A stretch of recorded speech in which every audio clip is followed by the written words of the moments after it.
Tervetuloa takaisin seuraamaan TV-ohjelmaa, jossa näytetään TV-ohjelmia.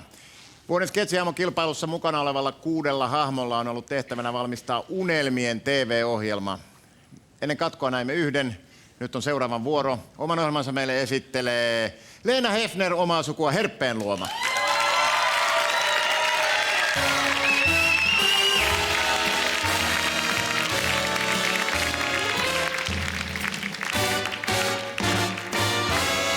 Sinä tiesit, että minä oon täällä ja minä oon Hefnerin Leena, omaa sukua Herppeenluoma, ja tämä on hirveän rikkaat, rakkaat ystävät. Minulla on täällä tänään vieraana kiinteistömiljardääri Erkki Erectus Mäkinen. Niin oot nättinä, tervetuloa. Kiitos,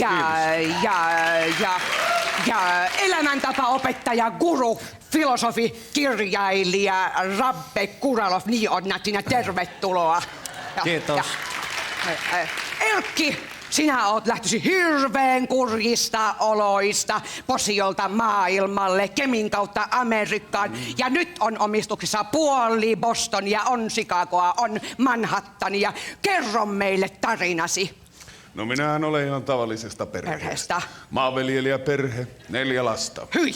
Minä olin nuorin ja kun maitohtilalla ei riittänyt kaikille töitä, niin minähän astuin laivaan. Ja päädyin Amerikkaan. Ja siitä lähtien minä olen elänyt amerikkalaista unelmaa. Oot elänyt ja Rabbe, sinä oot kirjoittanut kirjoja, jotka on myynyt hirveästi miljoonia, ja Time-lehden kannessa oot ollut nättinä ja luennoit hirveän hienoissa yliopistoissa aiheena Global Value ja Downshifting. Se on hirveän hieno nimike leppoista elämää, hieno nimike rikkaalle elämälle. Niillähän sinä oot miljoonas kartuttanut.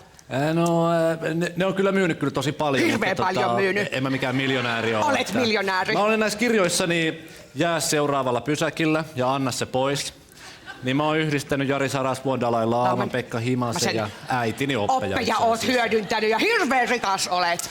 No, mä oon kyllä pitänyt itselläni vaan niinku välttämättömimmän ja kaikki muu on mennyt hyväntekeväisyyteen. Et oo antanut pois. Olen. Linnassa asut ja sinulla on hirveän nättiä palvelijoita 100.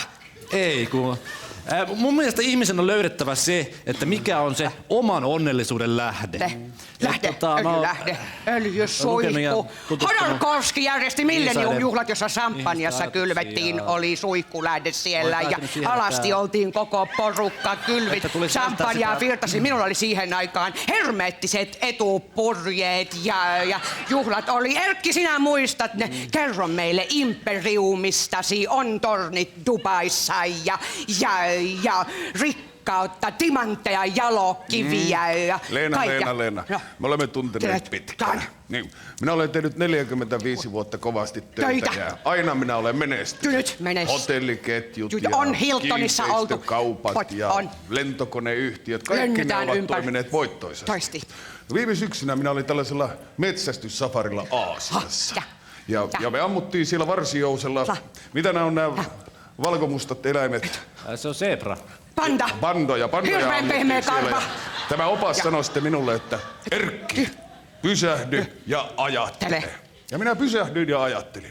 Ja siltä seisomalta minä nousin lentokoneeseen, ajoin takaisin Amerikkaan ja päätin, että minä lahjoitan kaikki minun omaisuuteni hyvän tekeväisyyteen. Et ole lahjoittanut. Kyllä olen. Et ole lahjoittanut. Kyllä olen. Et ole lahjoittanut. Kyllä olen. Et ole lahjoittanut. Kyllä olen. Minä olen laittanut rahaa Afrikkaan ja Aasiaan ja Etelä-Amerikkaan, kaivoja, kouluja, kohentanut naisten elinoloja. Kasvojen kohotus, rintojen kohotus, purjeet pystyyn merelle, Karibialle, Miami, aurinko, champagne ja jalokivet. Erkki, kuuntele, Lennulla on asiaa. Nyt suppuun, Lennupu. Meillä on vieraana ensi viikolla rehellinen ja aito rikas mies Peter Nygård. Nyt hiljaa. Lennu kertoo. Älä puhu päälle. Ei saa puhua.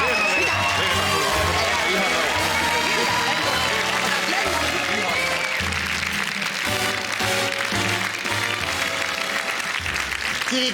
Kiitoksia Leena Hefner, omaa sukua Herppeenluoma.